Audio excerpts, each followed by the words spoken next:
ಎಲ್ಲರಿಗೂ ನಮಸ್ಕಾರ. ನಿಮ್ಮ ಮಗು ದಿನಕ್ಕೆ 3 ಗಂಟೆಗಿಂತ ಹೆಚ್ಚು ಮೊಬೈಲ್ ಬಳಸ್ತಾ ಇದ್ದರೆ ಈ ವಿಡಿಯೋವನ್ನು ತಪ್ಪದೇ ನೋಡಿ. ಯಾಕಂದರೆ ಇಂದು ನಾನು ಹೇಳುವ ಕೆಲವು ವಿಷಯಗಳು ಮೊದಲಿಗೆ ಸ್ವಲ್ಪ ಕಠಿಣವಾಗಿ ಅನಿಸಬಹುದು, ಆದರೆ ಪ್ರತಿಯೊಬ್ಬ ಪೋಷಕರು ತಿಳಿದುಕೊಳ್ಳಬೇಕಾದ ವಿಷಯಗಳಿವು. ಇಂದಿನ ಕಾಲದಲ್ಲಿ ಮಕ್ಕಳ ಕೈಯಲ್ಲಿ ಪುಸ್ತಕಕ್ಕಿಂತ ಮೊಬೈಲ್ ಹೆಚ್ಚು ಕಾಣಿಸ್ತಾ ಇದೆ ಅಲ್ವಾ? ಊಟ ಮಾಡಿಸುವಾಗ ಮೊಬೈಲ್, ಅಳೋದನ್ನು ನಿಲ್ಲಿಸಲು ಮೊಬೈಲ್, ಖಾಲಿ ಸಮಯಕ್ಕೆ ಮೊಬೈಲ್. ಆದರೆ ಇದೇ ಮೊಬೈಲ್ ನಿಧಾನವಾಗಿ ಮಕ್ಕಳ ಓದು, ಆರೋಗ್ಯ ಮತ್ತು ಭವಿಷ್ಯದ ಮೇಲೆ ಪರಿಣಾಮ ಬೀರುತ್ತದೆ ಅನ್ನೋದನ್ನು ಅನೇಕ ಪೋಷಕರು ತಡವಾಗಿ ಅರ್ಥ ಮಾಡ್ಕೊಳ್ತಾ ಇದ್ದಾರೆ. ನಿಮ್ಮ ಮನೆಯಲ್ಲಿ ಮಗು ಶಾಲೆಯಿಂದ ಬಂದ ತಕ್ಷಣ ಏನು ಮಾಡುತ್ತೆ? ಪುಸ್ತಕ ತೆಗೆಯುತ್ತಾ ಅಥವಾ ಮೊಬೈಲ್ ಕೇಳುತ್ತಾ? ಖಂಡಿತ ಮೊಬೈಲನ್ನೇ ಕೇಳ್ತಿರಬೇಕು ಅಲ್ವಾ?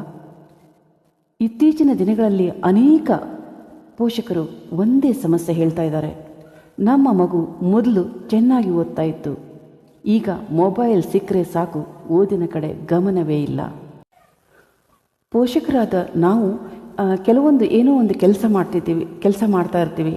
ಆವಾಗ ಮಗು ಅಳಬಾರ್ದು ಅನ್ನೋದಕ್ಕೋಸ್ಕರ ಅದರ ಕೈಯಲ್ಲಿ ಅಥವಾ ಆ ಮಗು ನಮಗೆ ತೊಂದರೆ ಕೊಡಬಾರ್ದು ಅನ್ನೋಕ್ಕೋಸ್ಕರ ಏನು ಮಾಡ್ತೀವಿ, ಮೊಬೈಲನ್ನು ಕೊಟ್ಬಿಡ್ತೀವಿ ಮಗು ಕೈಯಲ್ಲಿ ಆಟ ಆಡ್ತಾ ಇರಲಿ ಅಂತ. ಸೊ ಮೊಬೈಲ್ ಇವಾಗ ಆಟಿಕೆಯ ಒಂದು ಸಾಮಾನು ಕೂಡ ಆಗಿದೆ ಅಂತಲೇ ಹೇಳ್ಬೋದು, ಆಟಿಕೆಯ ವಸ್ತು ಆಗಿದೆ ಅಂತಲೇ ಹೇಳ್ಬೋದು. ಆದರೆ ಇದು ಕೇವಲ ನಿಮ್ಮ ಮನೆಯ ಸಮಸ್ಯೆ ಅಲ್ಲ, ಇಂದು ಸಾವಿರಾರು ಮನೆಗಳ ಪರಿಸ್ಥಿತಿ ಇದೇ ಆಗಿದೆ. ಹಾಗಾದರೆ ಮೊಬೈಲ್ ಯಾಕೆ ಇಷ್ಟು ಮಕ್ಕಳನ್ನು ಆಕರ್ಷಣೆ ಮಾಡ್ತಾ ಇದೆ ನೋಡಿ. ಒಂದು ಕಾಲದಲ್ಲಿ ಮಕ್ಕಳು ಹೊರಗೆ ಆಟ ಆಡ್ತಾ ಇದ್ರು, ಸ್ನೇಹಿತರ ಜೊತೆ ಓಡಾಡ್ತಾ ಇದ್ರು, ಸ್ನೇಹಿತರ ಜೊತೆ ಬೆರಿತಾ ಇದ್ರು, ಕಥೆ ಪುಸ್ತಕಗಳನ್ನು ಓದ್ತಾ ಇದ್ರು. ಆದರೆ ಈಗ ಮೊಬೈಲ್ನಲ್ಲಿ ಪ್ರತಿ ಕ್ಷಣ ಹೊಸ ವಿಡಿಯೋ, ಹೊಸ ಹಾಡು, ಹೊಸ ಗೇಮ್, ಹೊಸ ಮನರಂಜನೆ. ಮಕ್ಕಳ ಮೆದುಳು ಸುಲಭವಾಗಿ ಸಿಗುವ ಸಂತೋಷಕ್ಕೆ ಒಗ್ಗಿಕೊಳ್ತಾ ಇದೆ. 15 ಸೆಕೆಂಡ್ ವಿಡಿಯೋ ನೋಡಿದ ತಕ್ಷಣ ಮಗುವಿನ ಮುಖದಲ್ಲಿ ಸುಂದರವಾದ ನಗು. ಮತ್ತೊಂದು ವಿಡಿಯೋ ನೋಡುತ್ತೆ, ತಕ್ಷಣ ಆಶ್ಚರ್ಯಗೊಳ್ಳುವಂಥ ವಿಡಿಯೋ ಆಶ್ಚರ್ಯ ಪಡುತ್ತೆ. ಮತ್ತೊಂದು ವಿಡಿಯೋ ನೋಡುತ್ತೆ, ತುಂಬ ಖುಷಿ ಪಡುತ್ತೆ. ಹೀಗೆ ನಿರಂತರವಾಗಿ ಮನರಂಜನೆ ಸಿಗ್ತಾ ಇರುವಾಗ ಪುಸ್ತಕ ಓದೋದು, ಪುಸ್ತಕ ಹಿಡಿಯೋದು ಯಾರಿಗೆ ಬೇಕಾಗುತ್ತೆ ಹೇಳಿ? ಅವರಿಗೆ ಪುಸ್ತಕ ಹಿಡಿಯೋದು ಒಂದು ಕೆಲಸದಂತೆ ಕಾಣಲು ಆರಂಭವಾಗುತ್ತೆ. ಅಲ್ಲಿಯೇ ನೋಡಿ ಸಮಸ್ಯೆ ಶುರುವಾಗ್ತಾ ಹೋಗುತ್ತೆ. ಪುಸ್ತಕದ ಮೇಲೆ, ಪುಸ್ತಕ ಹಿಡಿಯೋದಾಗಲಿ ಅಂದರೆ ಓದೋದಾಗಲಿ, ಅದರ ಮೇಲೆ ಆಸಕ್ತಿನೇ ಕಳೆದುಕೊಳ್ತಾ ಹೋಗುತ್ತೆ ಈ ಮಗು ಅಲ್ವಾ? ಓದಿನಲ್ಲಿ ಈ ಮೊಬೈಲ್ ಹೇಗೆ ಪರಿಣಾಮ ಬೀರುತ್ತೆ ಹಾಗಾದರೆ? ಅಂದರೆ ಪುಸ್ತಕ ಓದಲು ತಾಳ್ಮೆ ಬೇಕು ಅಲ್ವಾ? ಒಂದು ಕಡೆ ಕೂತ್ಕೊಂಡು ತಾಳ್ಮೆಯಿಂದ ಓದಬೇಕಾಗತ್ತೆ. ಮತ್ತು ಒಂದು ಪಾಠವನ್ನು ಅರ್ಥ ಮಾಡಿಕೊಳ್ಬೇಕಾದ್ರೆ ಮನಸ್ಸಿನ ಸಂಪೂರ್ಣ ಗಮನ ಆ ಪಾಠದ ಮೇಲೆ ಇರಬೇಕಾಗತ್ತೆ. ಗಣಿತ ಮಾಡಲಿಕ್ಕೆ ಯೋಚನೆ ಮಾಡಬೇಕಾಗತ್ತೆ. ಆದರೆ ಮೊಬೈಲ್ ಮೆದುಳಿಗೆ ಬೇರೆ ರೀತಿಯ ಅಭ್ಯಾಸವನ್ನೇ ಮಾಡಿಸ್ತಾ ಹೋಗುತ್ತೆ. ಅಂದ್ರೇನು? ಎಲ್ಲವೂ ಬೇಗ ಆಗಬೇಕು, ಎಲ್ಲವೂ ತಕ್ಷಣ ಆಗಬೇಕು. ಹೀಗಾಗಿ ಮಗು ಪುಸ್ತಕ ಹಿಡಿದು ಕುಳಿತಾಗ 5 ನಿಮಿಷದಲ್ಲಿ ಅದಕ್ಕೆ ಬೇಸರವಾಗ್ತಾ ಹೋಗುತ್ತೆ. ಏನೂ ವರ್ಕ್ ಆಗಲ್ಲ ಇದು ಅನ್ನೋ ಥರ. ಅಂದರೆ ಮೊಬೈಲ್ ನೋಡಿ ಎಲ್ಲವನ್ನು ತಕ್ಷಣದಲ್ಲೇ ಅರ್ಥ ಮಾಡ್ಕೊಳ್ತಾ ಹೋಗುತ್ತಲ್ವ. ಎಲ್ಲವೂ ತಕ್ಷಣಕ್ಕೆ ಸಿಗ್ತಾ ಹೋಗೋದ್ರಿಂದ ಈ ಪುಸ್ತಕ ಹಿಡಿದು ಕುತ್ಕೊಂಡು ಅದ್ರ ಬಗ್ಗೆನೇ ಗಮನ ಕೊಡ್ತಾ ಅದನ್ನು ಅರ್ಥ ಮಾಡ್ಕೊಳ್ಳುವಷ್ಟು ತಾಳ್ಮೆ ಮಗುವಲ್ಲಿ ಇರೋದಿಲ್ಲ, ಕಡಿಮೆ ಆಗ್ತಾ ಹೋಗುತ್ತೆ. ಮತ್ತೆ ಮೊಬೈಲು ಪುಸ್ತಕವನ್ನು ಬಿಟ್ಟು ಮೊಬೈಲ್ ಕಡೆನೇ ಸೆಳೀತಾ ಇರುತ್ತೆ. ಅನೇಕ ಪೋಷಕರು ನಮ್ಮ ಮಗು ತುಂಬ ಬುದ್ಧಿವಂತ ಇದೆ ಅಥವಾ ಬುದ್ಧಿವಂತಳಿದ್ದಾಳೆ, ಬುದ್ಧಿವಂತ ಇದ್ದಾನೆ ಅಂತ ಹೇಳ್ತಿರ್ತಾರೆ. ಆದರೆ ಓದ್ತಿಲ್ಲ ಅನ್ನೋದನ್ನು ಕೂಡ ದೂರ್ತಾ ಇರ್ತಾರೆ. ಕೆಲವೊಮ್ಮೆ ಸಮಸ್ಯೆ ಬುದ್ಧಿವಂತಿಕೆಯಲ್ಲಿ ಇರೋದಿಲ್ಲ, ಗಮನ ಚದುರಿ ಹೋಗೋದರಲ್ಲಿ ಇರುತ್ತೆ. ಒಂದು ಸತ್ಯ ಹೇಳ್ತೀನಿ, ಮಕ್ಕಳು ಮೊಬೈಲ್ಗೆ ಅಡಿಕ್ಟ್ ಆಗೋದಕ್ಕೆ ಕೆಲವೊಮ್ಮೆ ಮಕ್ಕಳಿಗಿಂತ ಹೆಚ್ಚಾಗಿ ಪೋಷಕರೇ ಕಾರಣರಾಗಿರ್ತಾರೆ. ಇಲ್ಲಿ ಕೇವಲ ನಾವು ಮಕ್ಕಳನ್ನು ದೂಷಣೆ ಮಾಡಿದರೆ ಸಾಲದು. ಕೆಲವೊಮ್ಮೆ ಪೋಷಕರು ಕೂಡ ತಿಳಿಯದೆ ತಪ್ಪು ಮಾಡ್ತಾ ಇರ್ತಾರೆ. ನಾವು ನೋಡ್ತಾ ಇರ್ತೀವಿ ನೋಡಿ, ಮಗು ಏನೋ ಹಠ ಮಾಡ್ತಿದೆ ಅಂದ್ಕೂಡಲೇ ಕೈಯಲ್ಲಿ ಮೊಬೈಲ್ ಕೊಟ್ಬಿಡ್ತಾರೆ. ಅಲ್ವಾ. ಏನೋ ಜೋರಾಗಿ ಅಳ್ತಾ ಇದೆ ಅಂದ ಕೂಡಲೇ ತಕ್ಷಣ ಮೊಬೈಲ್ ಕೊಟ್ಬಿಡೋದು.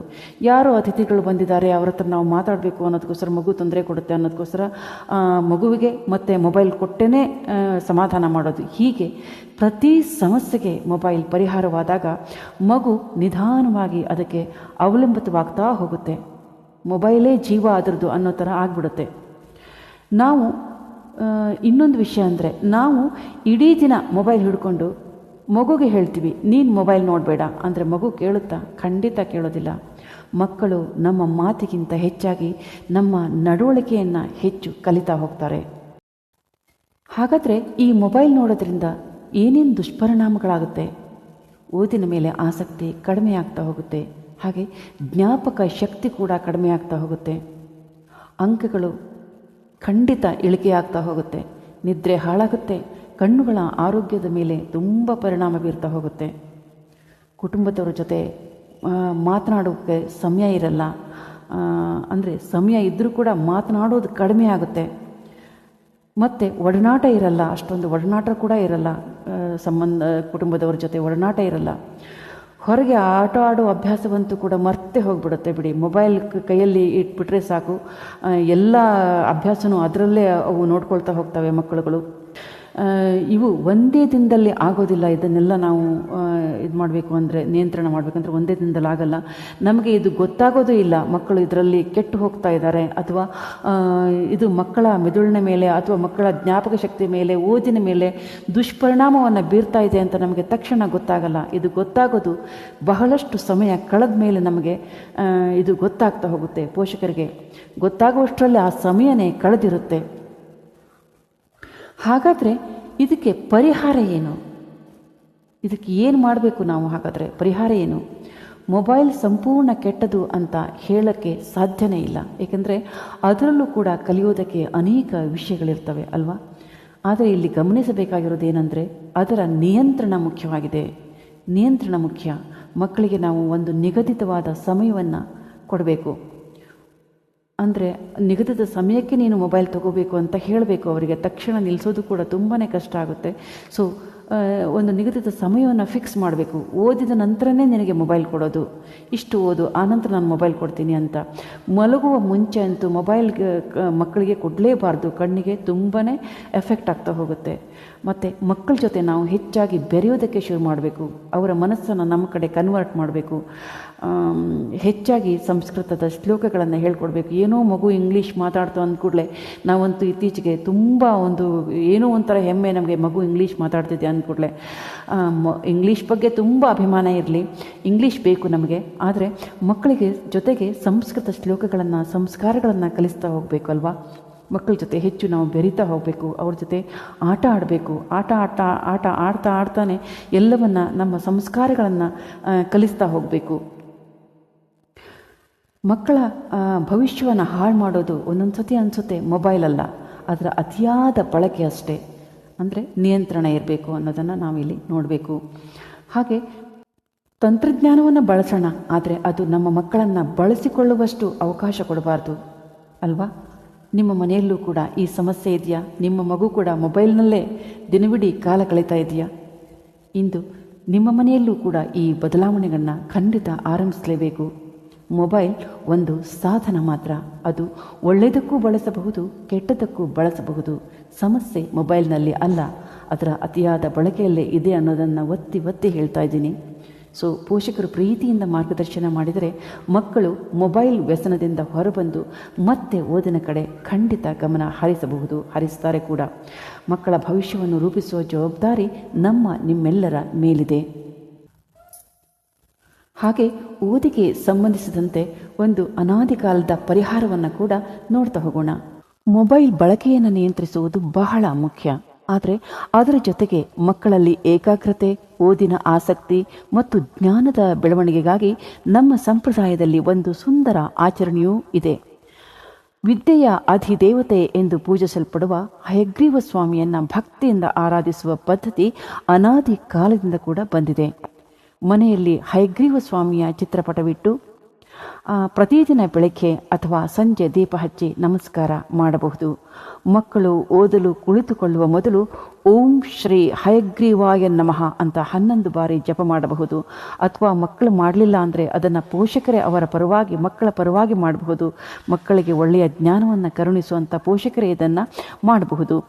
ಅಂದರೆ ಈ ಮಂತ್ರವನ್ನು ಹೇಳೋದು ಅಥವಾ ಹಯಗ್ರೀವ ಸ್ವಾಮಿಯನ್ನು ವಿದ್ಯೆಗೆ ಪೂಜೆ ಮಾಡೋದು ಇದು ಯಾವುದೇ ಮಾಯಾಜಾಲದ ಪರಿಹಾರ ಕೂಡ ಅಲ್ಲ. ಆದರೆ ಪ್ರಾರ್ಥನೆ ಮಕ್ಕಳಲ್ಲಿ ಸಕಾರಾತ್ಮಕ ಮನೋಭಾವವನ್ನು ಮೂಡಿಸುತ್ತೆ, ಆತ್ಮವಿಶ್ವಾಸವನ್ನು ಮೂಡಿಸುತ್ತೆ, ಹಾಗೆ ಏಕಾಗ್ರತೆಯನ್ನು ಕೂಡ ಬೆಳೆಸಲು ಸಹಾಯ ಮಾಡುತ್ತೆ ಅಂತ ಹಲವರ ನಂಬಿಕೆ ಕೂಡ ಇದಾಗಿದೆ. ಕೇವಲ ಪರಿಹಾರ ಮಾಡಿದರೆ ಸಾಕಾಗೋದಿಲ್ಲ. ಮೊಬೈಲ್ ಬಳಕೆಗೆ ಖಂಡಿತ ಮಿತಿ ಇರಲೇಬೇಕು. ಹಾಗೆ ಅದರ ಜೊತೆಗೆ ಪೋಷಕರ ಪ್ರೋತ್ಸಾಹ, ಭಕ್ತಿ, ನಿಯಮಿತ ಓದು ಈ 4 ಸೇರಿದಾಗ ಉತ್ತಮ ಫಲಿತಾಂಶ ನಾವು ಮಕ್ಕಳಿಂದ ಕಾಣಬಹುದಾಗಿದೆ. ಹಿಂದೆ ಗುರುಗಳು ಅಥವಾ ಹಿರಿಯರು ಓದಲು ಕುಳಿತುಕೊಳ್ಳುವ ಮೊದಲು ದೇವರ ಸ್ಮರಣೆ ಮಾಡ್ತಾ ಇದ್ರು. ಅದರ ಉದ್ದೇಶ ಅದ್ಭುತಗಳನ್ನು ನೋಡೋದಲ್ಲ, ಮನಸ್ಸನ್ನು ಶಾಂತಗೊಳಿಸಿ ಏಕಾಗ್ರತೆಯನ್ನು ಹೆಚ್ಚಿಸುವುದಾಗಿತ್ತು. ಇಂದಿನ ಮಕ್ಕಳಿಗೂ ಕೂಡ ಈ ಅಭ್ಯಾಸ ಉಪಯುಕ್ತವಾಗಬಹುದು ಅಲ್ವಾ? ಕೊನೆಯದಾಗಿ ತಂತ್ರಜ್ಞಾನವನ್ನು ಬಳಸೋಣ, ಆದರೆ ಅದು ಮಕ್ಕಳ ಭವಿಷ್ಯವನ್ನು ನಿಯಂತ್ರಿಸದಂತೆ ನೋಡಿಕೊಳ್ಳೋಣ. ಹಾಗೆ ಮಕ್ಕಳ ಕೈಯಿಂದ ಮೊಬೈಲ್ ಕಿತ್ತುಕೊಳ್ಳುವುದಕ್ಕಿಂತ ಅವರ ಮನಸ್ಸನ್ನು ಪುಸ್ತಕಗಳ ಕಡೆ ತಿರುಗಿಸುವುದು ತುಂಬ ಮುಖ್ಯವಾಗಿರುತ್ತೆ. ಅದಕ್ಕೆ ಪೋಷಕರ ಪ್ರೀತಿ, ಸರಿಯಾದ ಮಾರ್ಗದರ್ಶನ ಮತ್ತು ದೇವರ ಆಶೀರ್ವಾದ ಈ 3 ಕೂಡ ಅಗತ್ಯವಾಗಿರುತ್ತೆ ಅಲ್ವಾ? Thank you so much for watching. ಧನ್ಯವಾದಗಳು.